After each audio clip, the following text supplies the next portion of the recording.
اعوذ باللہ من الشیطان اللعین الرجیم بسم اللہ الرحمن الرحیم رب اشرح لی صدری ویسر لی امری واحلل عقدۃ من لسانی یفقهوا قولی اللہم صلی علی محمد وآل محمد. سامعین عزیز مومنین مومنات، اللہ تعالیٰ آپ سب کو اپنی حفظ امان میں رکھے. مالک دو جہاں آپ سب کے رزق روزی میں وسعت اور برکت عطا کرے.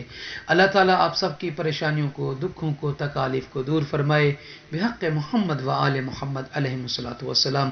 تو سامعین عزیز، آئیے آپ کی خدمت مبارک میں مولا امام محمد باقر علیہ الصلوۃ والسلام کا فرمان مبارک وسعت رزق کے لیے ایسا عمل کہ اگر کوئی انسان یہ عمل کرے تو اللہ تعالیٰ کی طرف سے رزق کھینچ کر اس کی طرف آئے گا. یعنی ایک ایسا عمل ہے مختصر سا، مگر اگر ہم اس کی طرف توجہ کریں، غور کریں، تو اللہ تعالیٰ خود بھی بیان فرماتا ہے، آیات قرآنی میں حکم دیتا ہے کہ آپ دعا کیا کریں. کس کے لیے دعا کیا کریں؟ تو آئیے سامعین عزیز، امام محمد باقر علیہ الصلوۃ والسلام کا فرمان مبارک کہ وسعت رزق کے حوالے سے فرماتے ہیں، علیک بالدعاء لإخوانک بظہر الغیب فإنہ یحیل الرزق. آقا امام محمد باقر علیہ السلام فرما رہے ہیں، اپنے مذہبی بھائیوں کے پیٹھ پیچھے دعا کیا کرو. مولا کیوں؟ اس کا کیا فائدہ ہے؟ آقا علیہ السلام فرما رہے ہیں کیونکہ یہ فعل یعنی مومنین کی پیٹھ پیچھے ان کے لیے دعا کرنا روزی کو تمہارے پاس کھینچ لائے گا.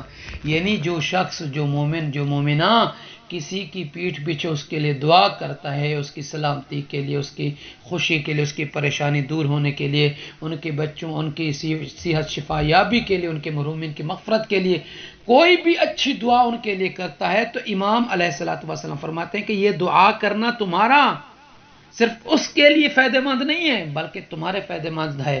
وہ یہ کہ رزق روزی جو ہے تمہارے پاس کھینچ کے آئے گی. تو مختصر یہ ہے کہ دیکھیں، دعا کی جو سفارش ہے معصومین علیہ الصلوۃ والسلام نے بہت زیادہ اپنے فرمان مبارک میں بیان فرمائی ہے. ممکن ہے اپنے لیے کی گئی دعا قبول نہ ہو، لیکن دوسروں کے لیے کی گئی دعا جلد قبول ہوتی ہے.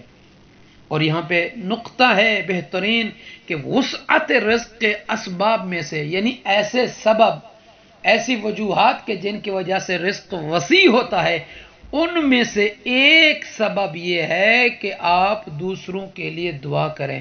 یعنی دوسروں کے لیے دعا کرنے میں کیا ہے؟ وسعت رزق ہے، وسیع رزق ہوتا ہے.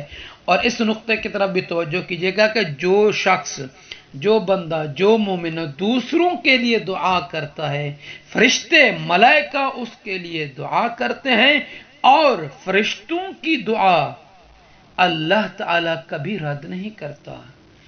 یعنی فرشتوں کی دعا کبھی رد نہیں ہوتی، قبول ہوتی ہے.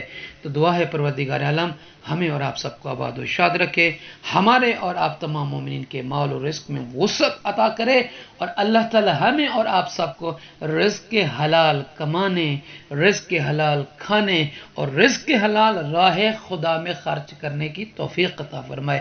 آمین یا رب العالمین.